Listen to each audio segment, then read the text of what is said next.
Halo,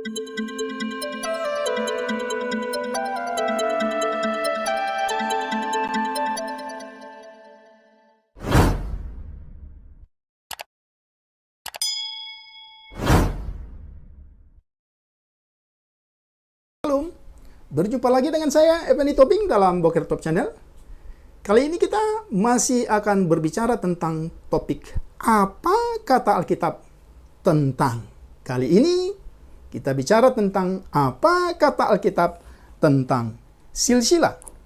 Saudara, apa kata Alkitab tentang silsilah? Ada dua contoh silsilah.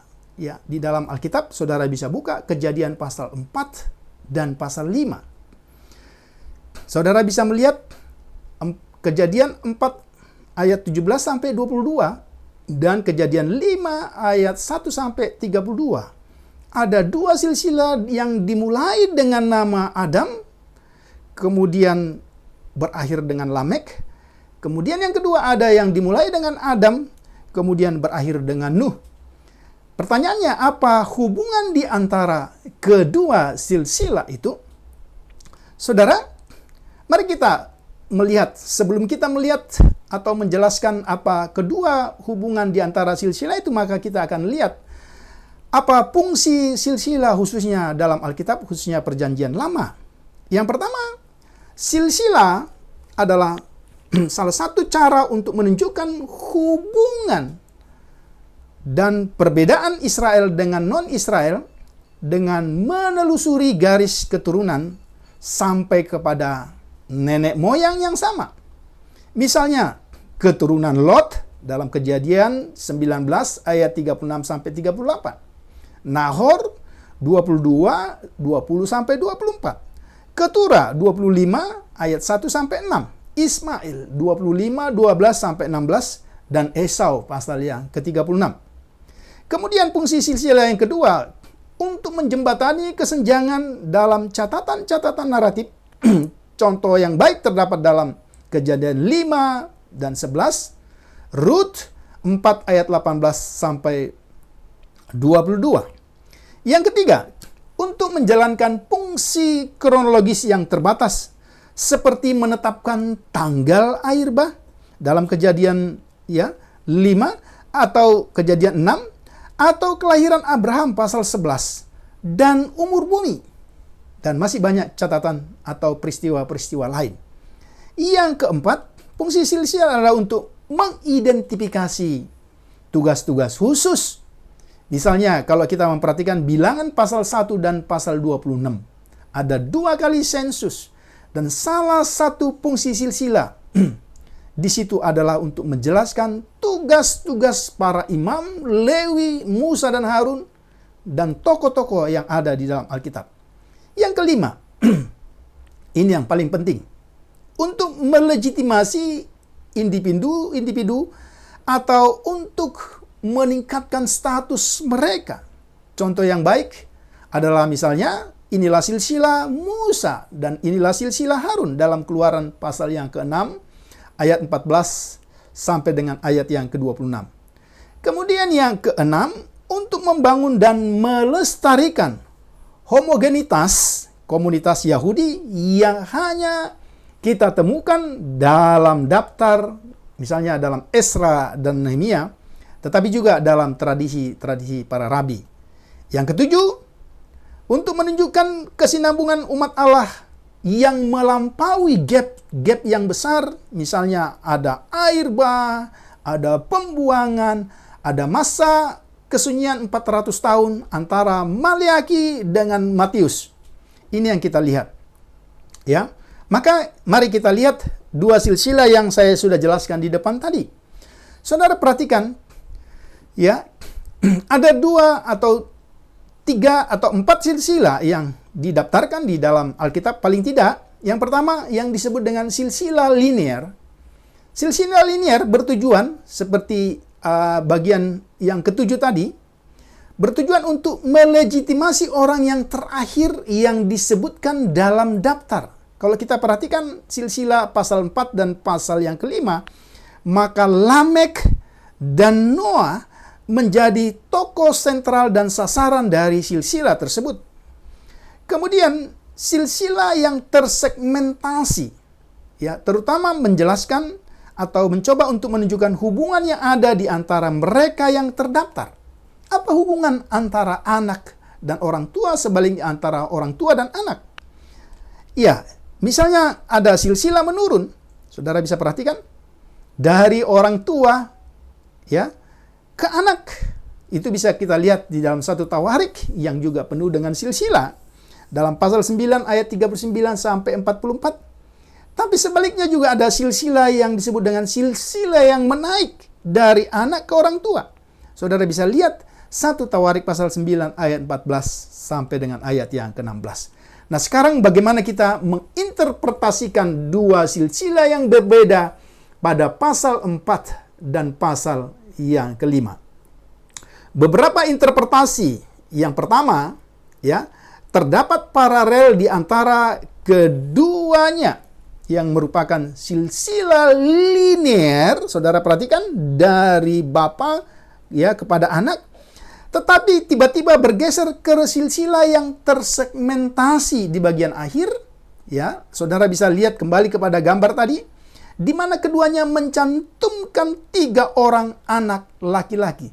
Jadi dari silsilah linear, saudara perhatikan, kemudian berubah menjadi segmentasi. Ini yang kita lihat paralel di antara silsilah pasal 4 dan pasal 5. Ya, saudara kembali ke gambar yang pertama tadi. Kemudian, lihat gambar yang tadi kembali lagi, ya. Beberapa nama dalam kedua silsilah ini ditulis dengan cara yang sama. Di dalam dua silsilah, ada Henok, itu dari silsilah Kain, ya, itu gambar yang ketiga.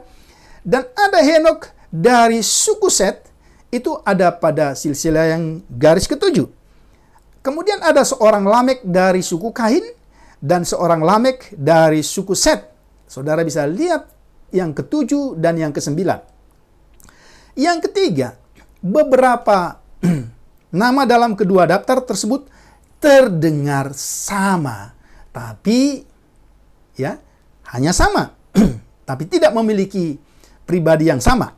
Misalnya Irat dan Zaret, ya, Mehuzael dan Mahalalel, ya. Kemudian Metusael dan Metusala. Ya, saudara bisa perhatikan Henok dan Enos. Ini pribadi yang berbeda, tapi dari sisi persamaan bunyi kelihatannya sama. Oke.